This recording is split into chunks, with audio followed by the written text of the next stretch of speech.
Hello everyone! So once again, it's me, your nurse, Rami FC, and for today's vlog, usapang vasectomy po tayo kasi trending na trending ngayon si Sir Drew Arellano. Wow, galing! Happy vasectomy! Hindi kasi lahat ng lalaki kayang magpa-vasectomy. Aminin. So ano nga ba yung tinatawag na vasectomy? Makakabuntis pa ba to ng isang babae? Sabihin natin, ano po ba yung mga proseso or mga dapat gawin bago magpa-vasectomy and pagkatapos magpa-vasectomy? Madam, pag naisip ko na gusto ko po ulit magkaanak, pwede po ba ito ibalik?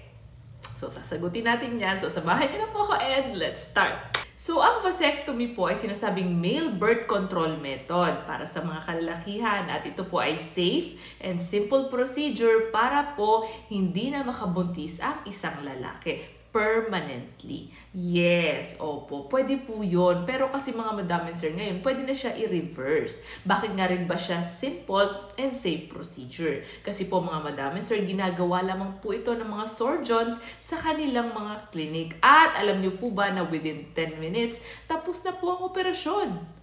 Bilis, no?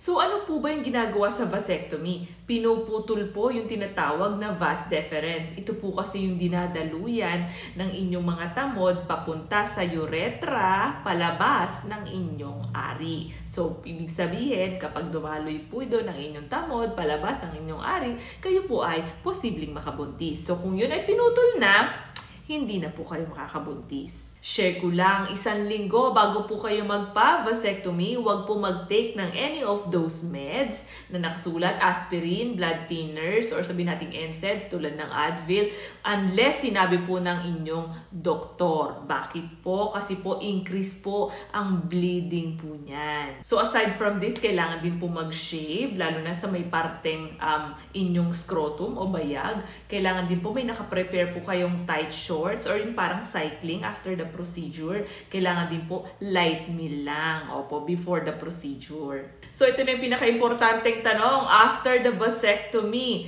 kailan po ba ang tinatawag nating safe contact sa inyong partner na hindi na makakabuntis? Unfortunately, mga madam and sir, you have to wait for 2 to 3 months.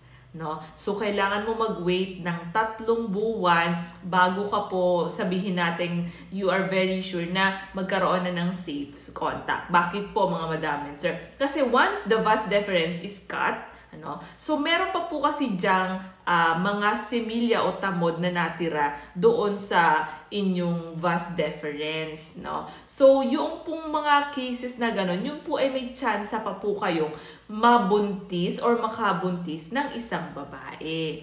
So, pwede po mas mainam after the procedure, week after, mas mainam po gumamit pa po ng another supporting method. Like for example, condom, and yung sabihin natin calendar method, mga madam and sir. At hindi muna po natin gawin. Pwede rin kasi sa mga kababaihan mag-support din ng kanilang oral pills while waiting sa inyong 3 months.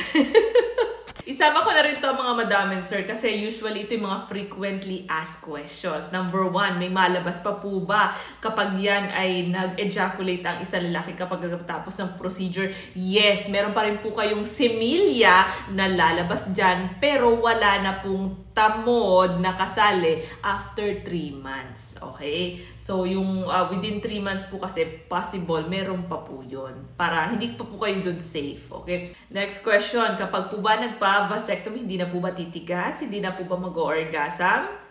Hindi po totoo yun. Kayo po ay makakaranas pa rin ng erections, orgasm, and even climax. The only difference kapag po kayo ay nagpa-vasectomy ay yung inyo pong semilya na nilabas ay wala na pong tamod after 3 months. So this would be the end of my vlog, mga madam and sir. Kung meron pa po kayong katanungan or kung meron pa po kayong gustong ipa-content, just comment down below.